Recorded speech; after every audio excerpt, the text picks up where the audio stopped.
episode of Literary Gladiators, the show where we discuss and debate literature in all of its forms. If it's written work, it's game. Let's meet the panel. Hello, I'm Larry. Hey, I'm Austin. Charlie. And I'm Josh. And today's a very special day because... Why is that? It is Larry's 40th birthday. Oh my God! We might I want know to... this. Larry is getting up there, but he looks younger than ever. Say that much. Yeah. And we decided we are going to, we got you a little something. You can disperse this as you wish. Oh, Disperse. excellent. Thank you. You're welcome.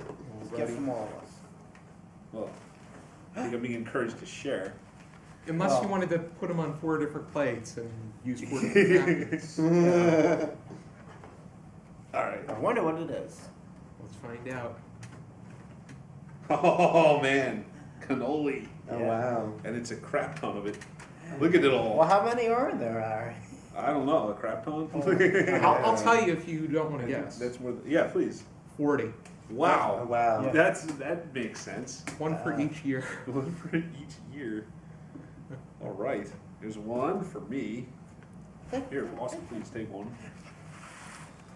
I'm actually not a cannoli fan. 2 but, or 3 you know, or 4. I'm gonna have You're not a one. cannoli fan? I like the cream. Let's just put it that way. I need to Most play. people like the cream. My kitten, Tito, likes the So you cream. don't want any? No, I do. I need a plate. I'm happy. Oh, I'm sorry. Thank you. That's No, okay. of course. I see how it is. Larry was like, I'll You know give you the cannolis, but not the plate. And I'll just get senile. He's like, I I mean, I've had them before. My dad, he loves these. Here, take My one. dad, he'll eat these until, well, You can take one. thank you. You get the messed up one, sorry. Now I'll take the messed up one. Okay. Larry, Two. happy birthday. Thank you. Already happy birthday, Cannoli. Larry. Happy birthday. Cheers. Oh, good. I'm glad. Cheers. Already. I bet all of you end And this, because the second part of Larry's birthday celebration is we're going over one of his favorite works, and that is The Grapes of Wrath by John Steinbeck. These are good. Of course. I have a new food addiction now. We had a cannoli book tag too, so I express my deepest appreciation for it. Alrighty, let's begin with the questions. I really like cookies. You know that? I think, yeah, we're well aware of that. First question: do you see any significance to concentrating on a turtle during the 3rd chapter of this book? Yes. Is this turtle relevant in any way? Yes. The May I? turtle. Already. The hated turtle. You know, it's funny because I recommended this book to people over the years, and Josh, I believe I recommended it to you as well. Mm-hmm. And that's always a complaint. I stopped the first time because the turtle, I was wondering, where's the story going to go from here?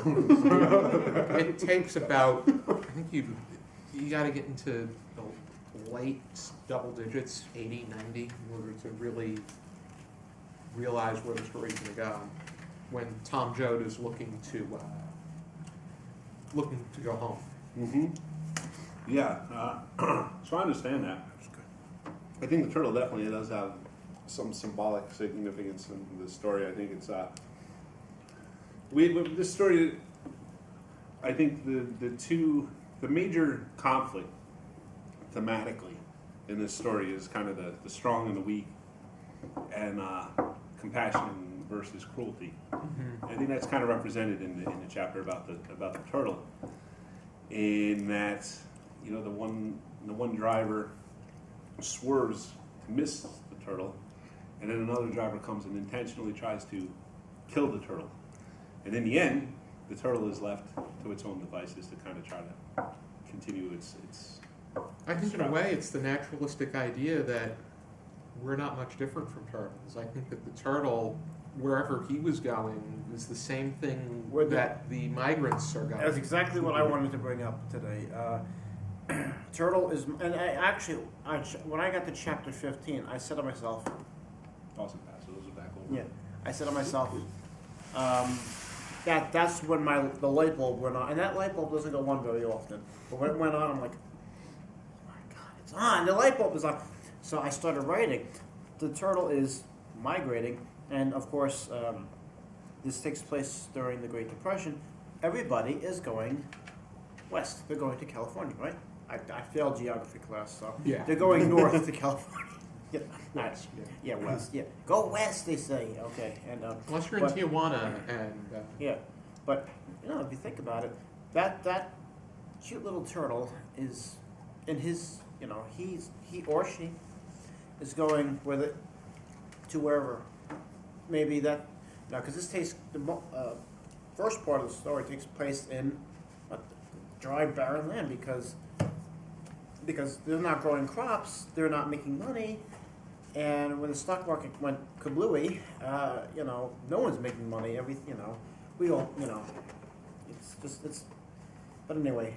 It's a harsh landscape. Oh yeah, it's unforgiving. There was no rain, where you need the water to grow plants and trees and grass.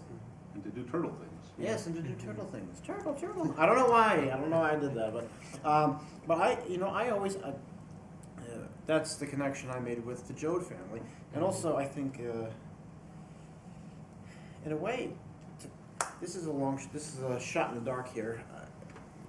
There is constant movement in the story, but also Tom, one of the main characters. I think he's the protagonist. He was actually in jail for a crime. he was accused. He was got accused. into a fight with someone Yes. and then killed them with a shovel. Yeah. So that's kind of graphic, but Mhm. Anyway, great book, but still.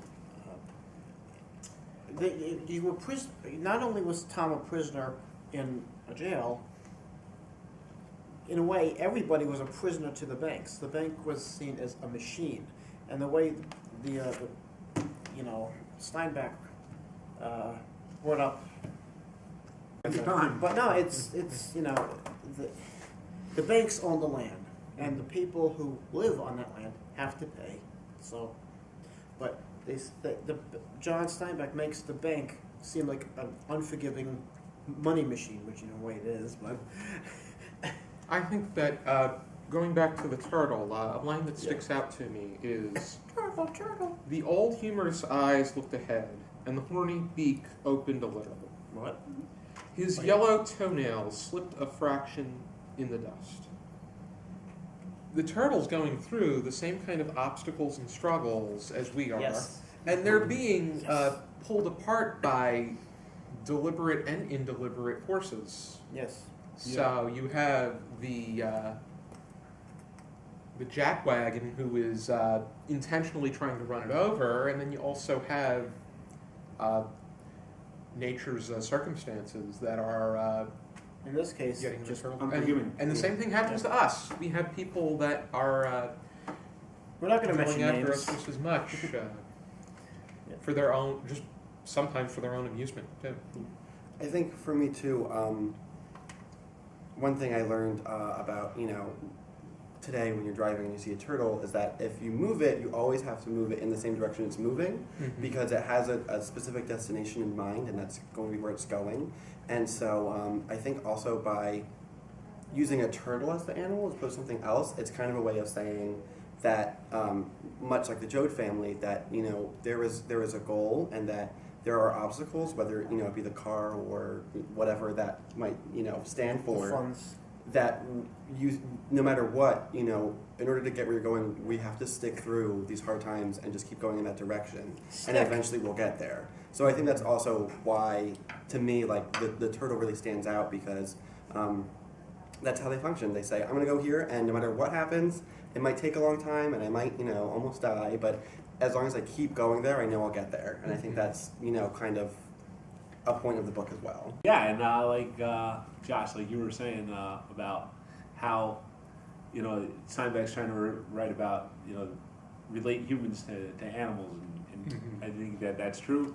He's trying to get to the essence of what we are, and I think that he does view us as animals. And like you were saying, Austin, about the progress of the turtle, and how he's progressing slowly.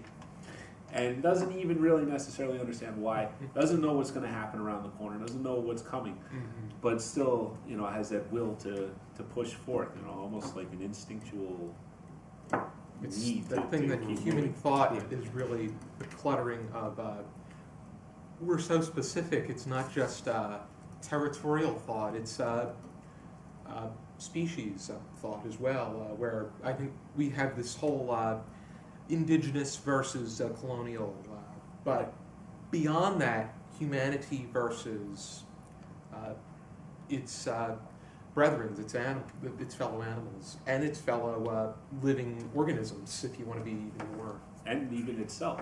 Mm-hmm. There's like I was mentioning earlier about the conflict in the story is it's basically, to me, it's compassion against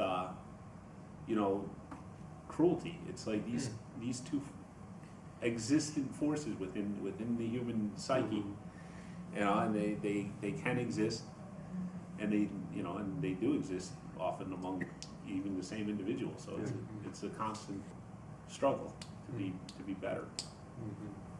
Ready. Let's go to the next question, concentrating a bit more on the Joad family.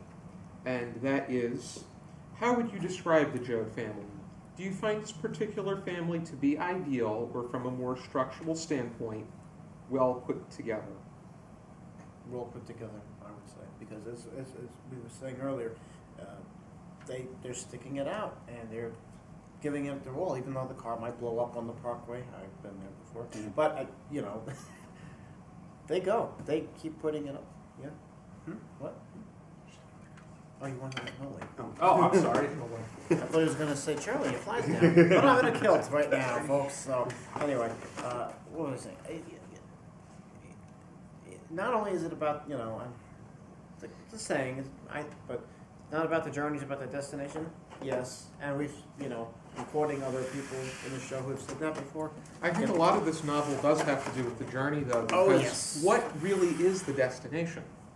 Yeah. They make it. Are you truly happy with They make it to California, Oh, but now they got to find work. With the new, Yeah, you yeah. said with a whole new list of challenges. yeah, I'm done. And any particular character that interests you? The turtle. Because I like turtles. I know, really, I like turtles. They're slow like me in a way. Anyway, but no, I like the turtle because So I know you asked about I like the turtle. what if any characters stick out, but the comment I wanted to make about the family and kind of how the family's structured is that I have a background in theater, and American theater is really important to me.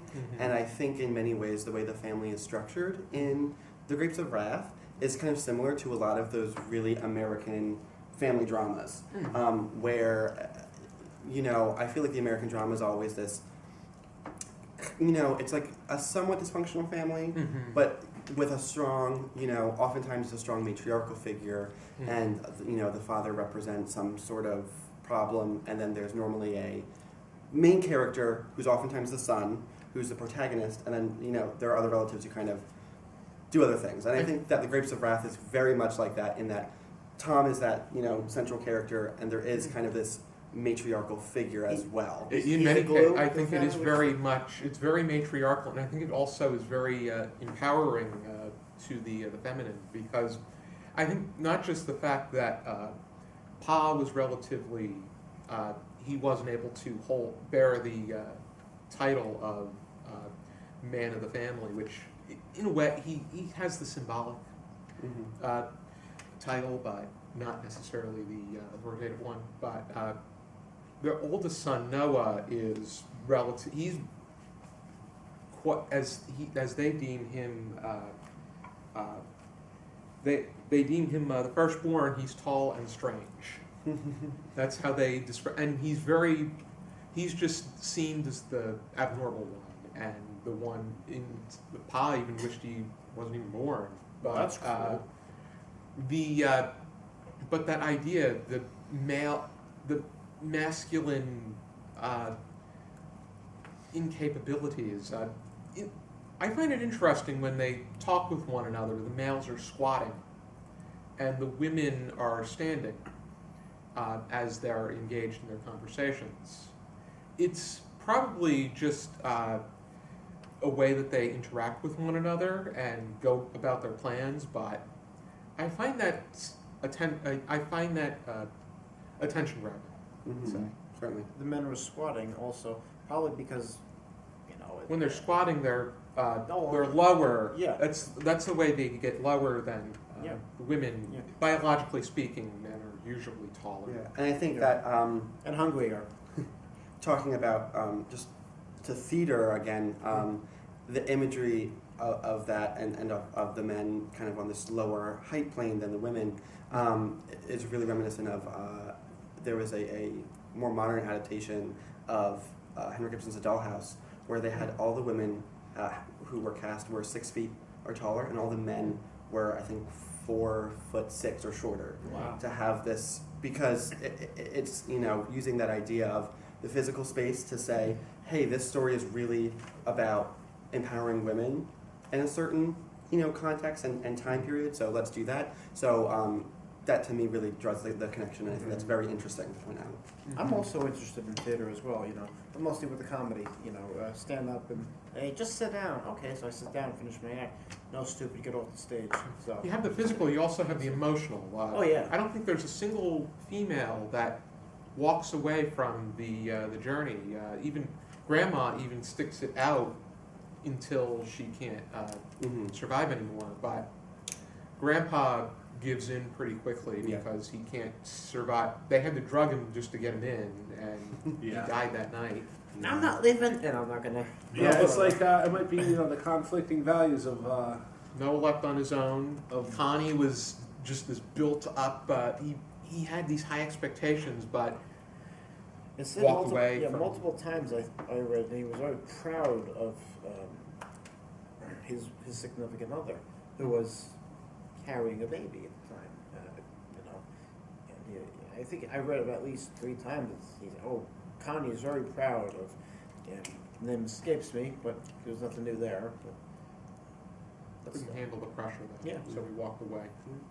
I think too, then what the novel can do in a lot of ways is not just kind of being empowering to the feminine, but also being able to point out in a time period of really failure for the American, for not on the part of, but for the American people, Right. and this very difficult time. I think it was interesting to point out how we kind of structure our lives a lot of times around this idea of what masculinity is, but how this like impossible goal of reaching this masculine can lead people to, you know, all these problems, like the grandfather being so stubborn and you know, things like that. So I think that's very interesting. Not only is it saying, okay, let's be able to be empowering to the women characters in this novel, let's also point out that in this world that we've created, and when these certain things fail us, how the idea of masculine or even, you know, feminine can be detrimental to us. And what really is masculinity? It may just you pump yourself up, and you're going to be strong for you're going to be able for one moment, but then you're going to exhaust. Yeah, exactly.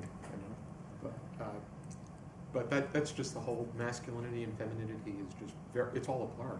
Yeah. You know, and usually this is just, you know, a brief digression, which I'm very famous for. When I feel, you know, there's a lot of times I feel masculine when I'm walking into the kitchen, but that's to eat my dinner. And then I'm sitting down. I literally, like, I got the fork and the knife, and I'm going to say, I'm going to eat the salad today, and I'm going to eat everything else with it. I get to the salad, I'm ready to jump off the house. Because I hate salad talk. I'm like, oh. On one hand, eating the salad is a great lifestyle, and Well, yes, it takes yes. determination to muscle your way through it. On the other hand, people often have stereotypically deemed salad as being feminine. The next question is on a previous comment, or inspired by a previous comment that Larry had made before. Larry previously deemed The Grapes of Wrath as the great American novel. Would you agree with him? Do you feel there are explanations as to how this could be the case? So, I agree with me. I would Yeah. hope. Yeah, me too. So, possibly unpopular opinion, because I think many critics and academics do deem Grapes of Wrath as the great American novel, or at least, if not the Grapes of Wrath, some other Steinbeck work, I think is oftentimes. East of Eden. Yeah, East of Eden, I was going to say, is another big one that's often deemed.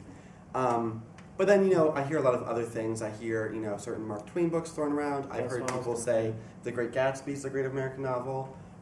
But my opinion is that that Grapes of Wrath is not only not the great American novel, but that there cannot be such a thing as the great American novel. And I think the reason why, for me, is Very that Palestinian of you. Calcium? I think to call any novel the great American novel is going to be privileging one story as the American story, when I think the point of our nation is that there is no one story that we have, that we are a combination of many individual stories. And I think that any time that we can claim that one novel is the great American story, even though, you know, The Grapes of Wrath is an amazing novel and captures a very important time in American history, it only tells one story of, you know, a certain archetype of people during that time. And I think to claim any novel as the great American novel does a disservice in many ways to our nation, in that we erase the history of others and we just privilege one particular storyline. Definitely got a point, yes. I think that's fair, but in my defense, I did not mean to insinuate that there can only be one great American novel. Okay. To me, it's like an achievement of our culture that is emblematic of some part of us that is true, you know, and that's where I'm coming from with that. I don't like. I would also consider, you know, Huckleberry Finn to be, you know, an example of the great American novel. It's like there are other examples, but so I'm not trying to say that it's the best book in American history or anything like that. Though it is, you know, one of my favorites that I've read. I haven't even to make that claim, you'd have to read every book first. Yeah. So Yeah, that's exactly the point I would have made. Is I How- wouldn't. First of all, I wouldn't be able. I need to read so much more to determine what would even be deemed as a great American novel, because there's a difference between or a and the. Mm-hmm. true, but there's a difference between great and greatest too. But I think it just comes down to the general idea that everybody has a favorite work, and a work that they deem as the greatest work of literature, and that's why I can't. One of my least favorite questions is probably one of the most general conversation starters for a book lover. What's your favorite book? Mm-hmm. I think, and I'm not an English major at all. I don't study English. I think because of what I study, which is, we talk about gender and social constructions and stuff. And I think because that's what I study, I often find ranking systems difficult, because I think that, although I know that many literary, you know, there's like an American canon, you know, of people who say, okay, these are like the greatest American writers, American playwrights, American poets. But I think that can be so difficult, because, kind of like what you're saying, it's hard to say what's your favorite, because then we're leaving out so many people who, you know, not only are we leaving out so many people, but how do we decide what makes something great when, you know, it's not a mathematical thing where it's like, okay, this is the biggest number, so that's going to be the greatest number. But then When there's- it's art and it's, you know, quality, I think it's so. I think ranking just is so difficult. So it's something that I oftentimes shy away from. I would. Sorry, I think that comes back the idea that you would mention the canon. I think that I really am iffy with the canon, because people deem it's become a curriculum to which you are required to teach, and Yeah. I feel that teachers should have more Freedom? Yeah, they should have more freedom. There should be basic guidelines where things that people should be covering, but I don't think that. I think that any Steinbeck novel, if Professor Romano wants to teach Cannery Row when most people teach The Grapes of Wrath, East of Eden, or Of Mice and Men, Professor Romano should have the right to teach Cannery Row, Yeah.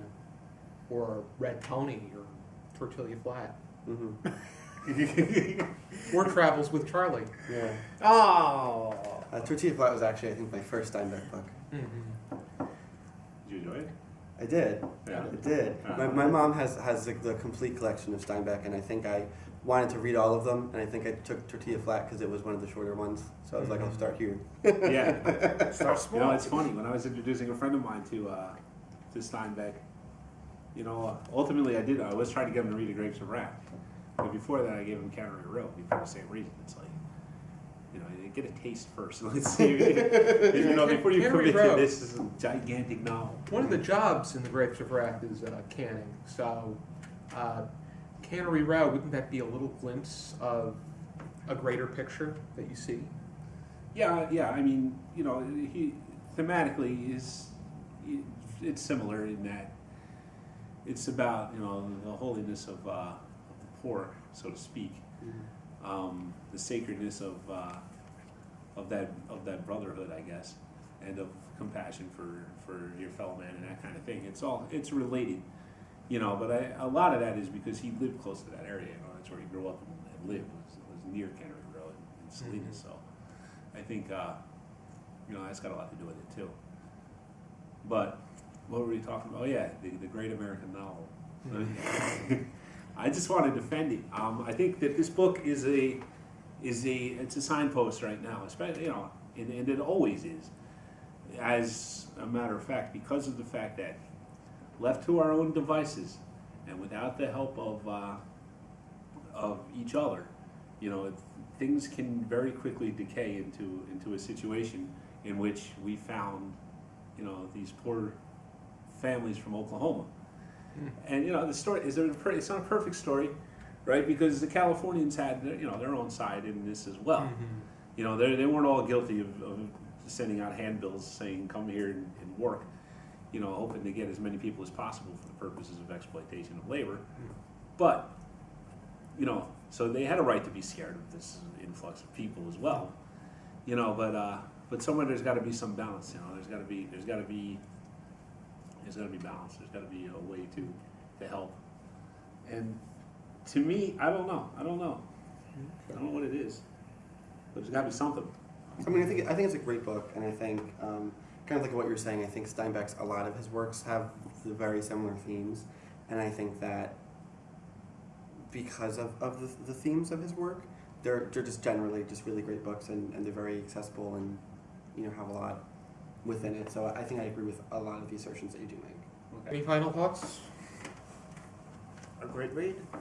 Ready?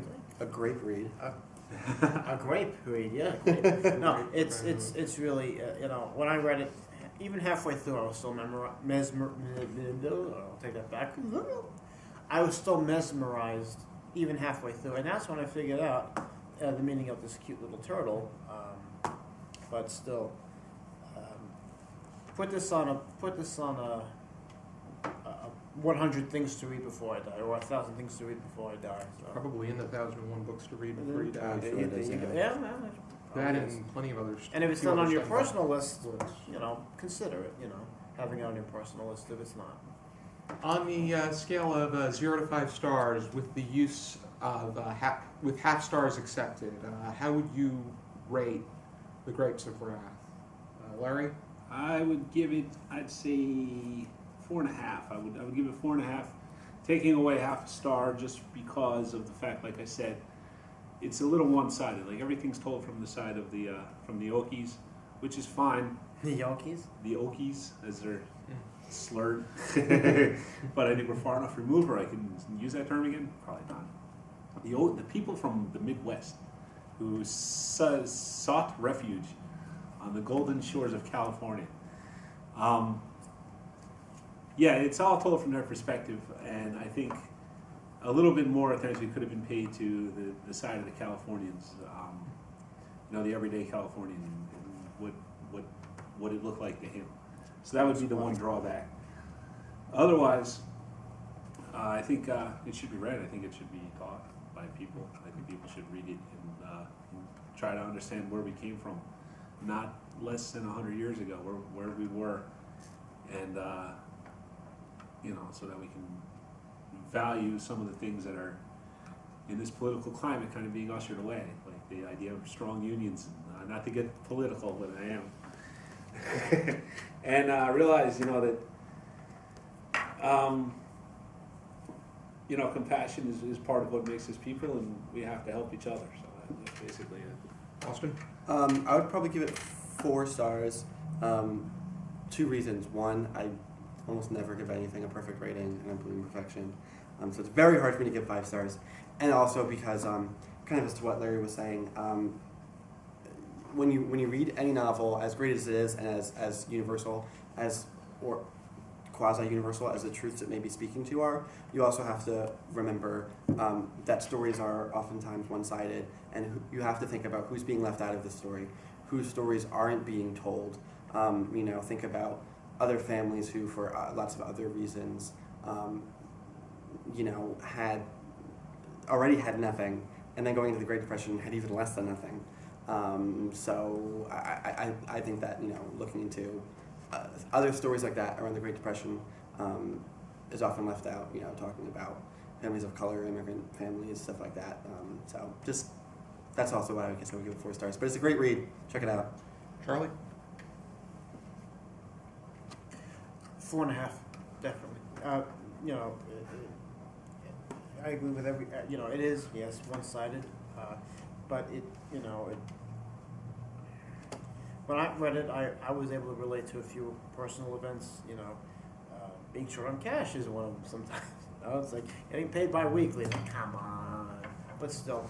And I would give it a solid 4 stars. I think that it really is a book that really captures the moment in history, and I think that Steinbeck is great with character development, character structure, plot, setting, exceptional. especially setting. Excellent.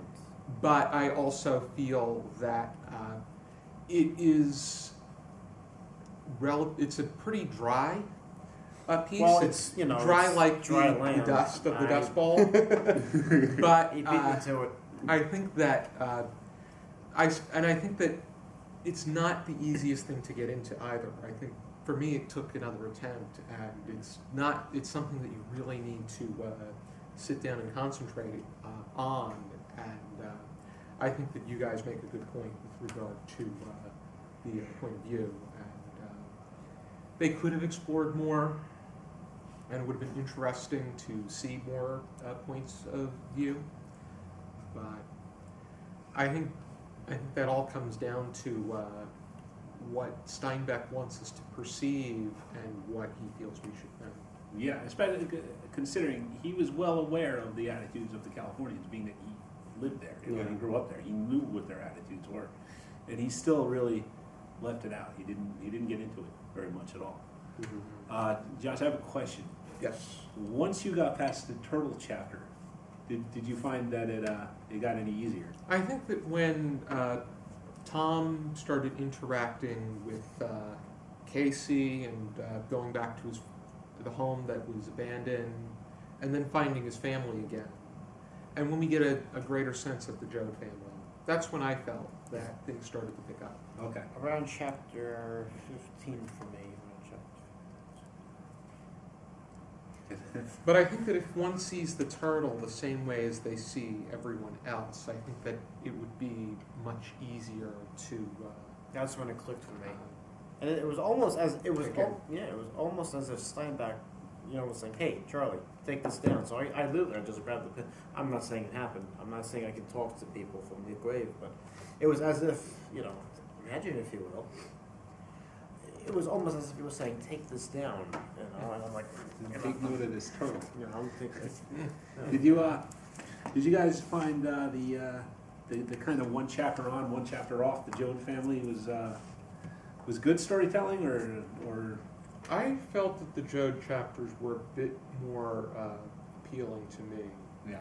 I think that it would be. I think that most people look at characters and what they do. as I'm opposed still leaning to, back on this. I almost killed myself. So Yeah, don't do that. Yeah. Thank God the camera wasn't rolling. And you don't want to do it on camera. No. No. And I'm in a kilt, so we don't want to. No, we'd have to leave that in this time. Mm. First time you get a pass, but second time Well, Yeah. this is I think that. Oh, unless were you finished? You got this. I would say I kind of agree with what you were saying. I think that thematically or stylistically, I understand why he was doing that. Kind of like what you said. It's like, okay, here's a story, and then let's ground it in time and setting and place. But I agree with you. I think that for the reader, it can be a little the chapters that focus more on the family and the actual plot storyline, as opposed to just time setting, are more interesting for a reader. I found this interesting. already. If you're I know. interested in picking it up, I'm putting it down. Just kidding. Don't ever do that. you can show your copy because we both have the same Penguin Classics edition. I got mine at the library. And I got mine at Barnes & Noble when Larry recommended it. They're very noble at the Barnes. Because Larry and I were in a literature club together, and we each had to pick books that we wanted everybody in the club to read, and whoever read the most and wrote the most reviews got A cookie? a $250 gift card to the Yeah. college bookstore. I just want I'd rather a cookie. Just kidding. I would just like to say, as well as this book, if you're interested in Dust Bowl era, I would recommend checking out Woody Guthrie. He was a musician of the time. Yeah. He was a Oh, folk yeah. musician, and he pretty much lived through it. And will This he land did is for the your Library land. of Congress. He did a This land is mine. collection of songs. I can't remember the name of the guy, but you can find it on iTunes. And it's basically the Library of Congress is they interview him, and he plays songs at the same time. So he tells the story of his life, and then plays the songs that are about certain aspects of what it was like to live through the Dust Bowl and the Great Depression and things like that. And it's a first-hand account. It's really kind of special, and it'll give you a good idea what it was like. If there was a dust bowl, was there a dust dish, a dust spoon? Oh, okay. I think before Charlie makes all of these Gene Shalit-like puns, Yeah, come on, I'm not that bad. be sure to join us next time for another episode of Literary Gladiators. For now, happy birthday to Larry, Thank you. Thanks, and everybody. keep reading.